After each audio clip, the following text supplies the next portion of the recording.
The day I left my husband, Darren, 2 years ago, was the worst day of my life, and also the best. It was the day I chose to protect my daughter. It was the day I chose to put her safety and her happiness before a marriage that had spanned over 2 decades. And I thought for a moment that I'd finally put the worst of it behind me.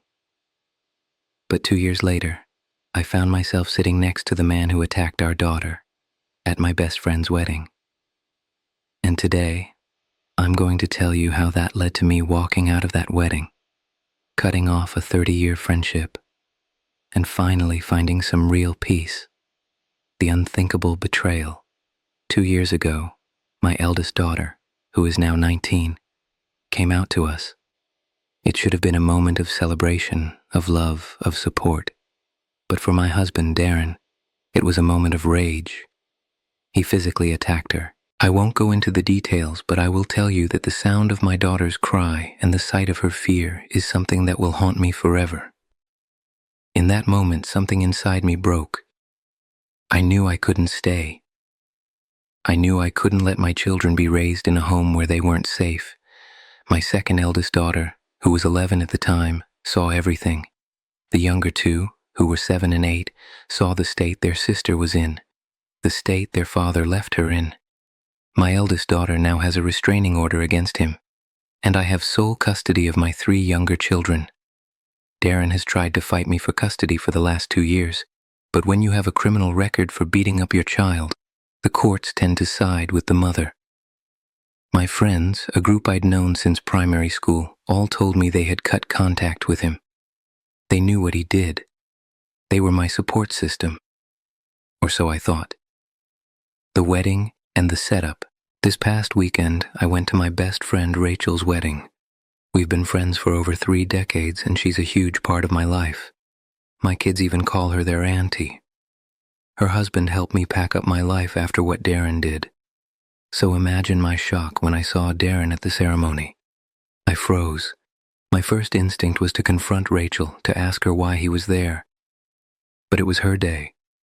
I didn't want to cause a scene. I told myself I would just avoid him and talk to her later. But then I saw the seating plan for the reception. My name and his name were one after the other.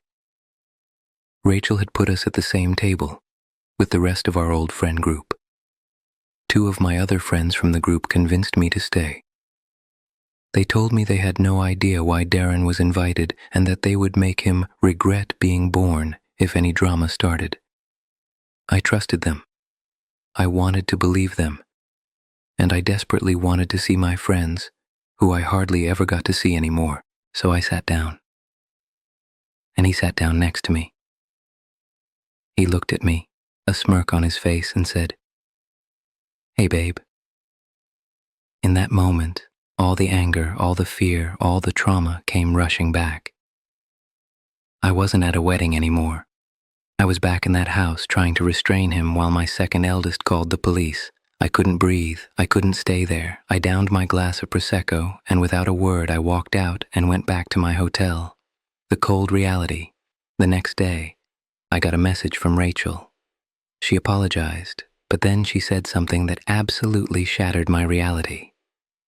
She told me her mom had asked her to invite Darren because her parents were paying for most of the wedding. Rachel's mom is Darren's godmother, and she was adamant that there was a potential for us to get back together. And the seating plan? That was also her mom's doing. Rachel then said she didn't tell me because she thought I wouldn't go if I knew. She was right. I wouldn't have gone. She prioritized her mom's money and her mom's delusional fantasy of us getting back together over my safety and my well-being. She knew what he did. She knew how much I had fought to get away from him.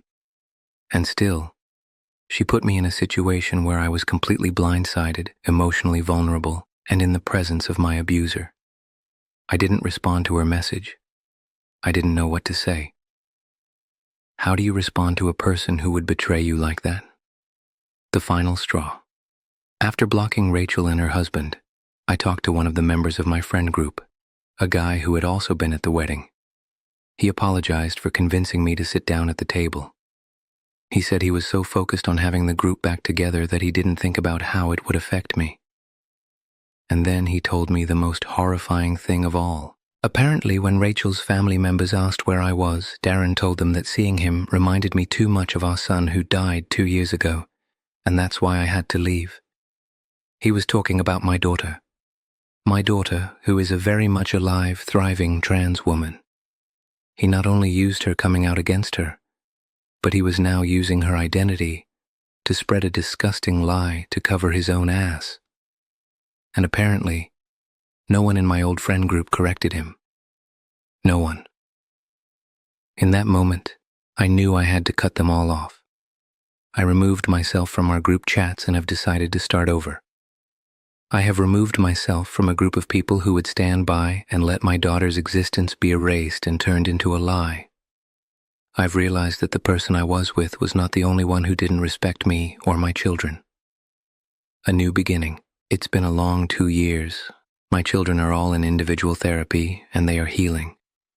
My second eldest is still petrified of him, but they all know they are safe now. They know they have a mom who will fight for them. And my eldest daughter, the one who bore the brunt of all this, she is a survivor. She is a fighter. She is starting to thrive despite the mental scarring and the trauma her sorry excuse for a father gave her. In September, she will be the first person in our family to go to university.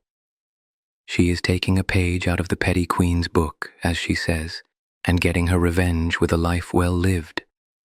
And I couldn't be prouder. To anyone out there who is going through something similar, who feels alone or who feels betrayed, remember this. Your job is to protect your children. Your job is to make sure they feel safe and loved no matter what. And if anyone, even a friend of 30 years, gets in the way of that, they need to go. I may have lost a friend, but I gained my sanity. I may have lost a husband, but I gained my freedom. And most importantly, I gained the knowledge that I am a good mother, and that is more important than anything else.